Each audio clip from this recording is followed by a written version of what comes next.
Hi everyone, it's Simon here from White Sky Photographics. You join me on a very wet and windy day today as Storm Dennis is approaching.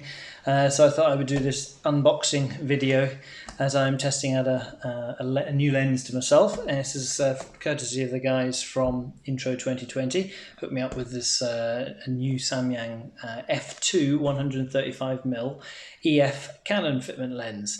Now this lens has been out for quite some time now, quite a few years. I think it's at least 2 or 3 years, and it's one of their manual focus lenses, and it's got a great reputation, especially in the astro world, especially for doing some nice longer focal lengths if you're tracking some of the Milky Way, etc. So I've been dying to try it out.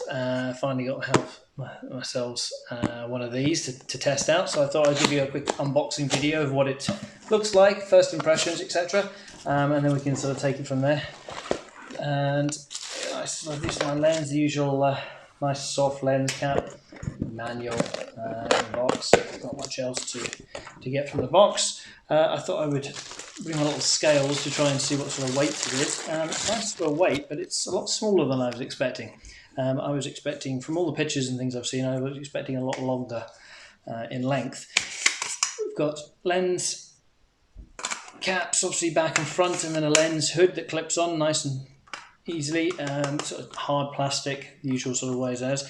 A very, very smooth focus ring which turns at least 180, maybe 200 degrees around, so a nice smooth focus ring which is great for getting a precision focus, especially for being manual. And then you've got a aperture ring on the outside for your manual aperture, and obviously when you take these off, let's have a quick look at what these are going to look like.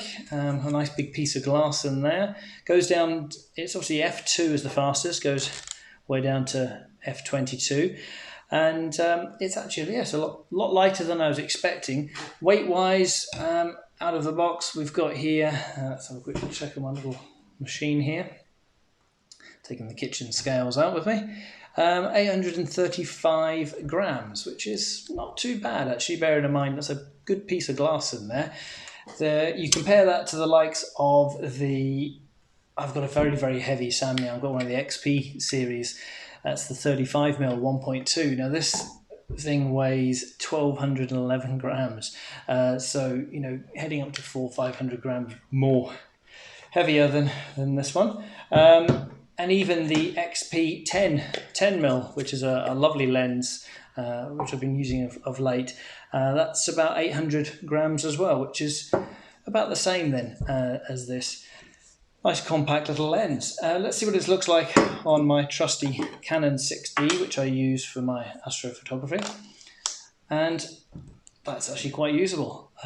Nice, smooth manual ring on there. Let's click on the lens hood and see sort of size-wise, and you can comparison. So you can see the size, but on a big body like this, that doesn't feel over heavy at all, and doesn't feel oversized. It's a nicely sort of balanced. I use an L bracket on my Canon here, and that's a kind of good feel. So I'm quite excited to test what this is like.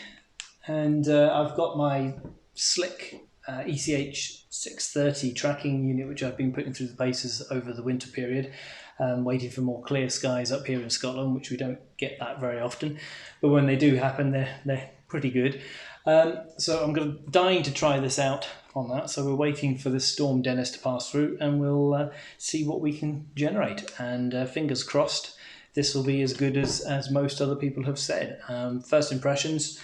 It's a nice size lens, and we'll see what images we can get from it. So thanks very much for watching, and we will catch up with you next time.